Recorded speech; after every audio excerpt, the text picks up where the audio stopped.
axmedani waxaad baratay ilaahay hambalyaan ku leenahay waxaad baratay saaxiib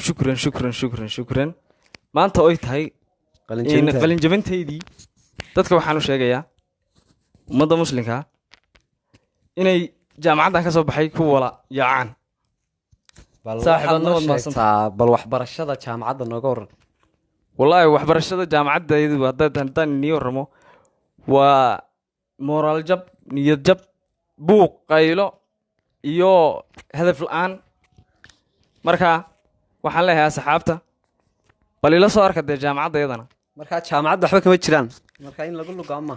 may jaamacaddu waa jaamacad heer sare ah in waa jaamacad adiga arkaya dee maanta labiskan city iyo dresska iyo quruxdayda adiga arkaya iyo anfaceeda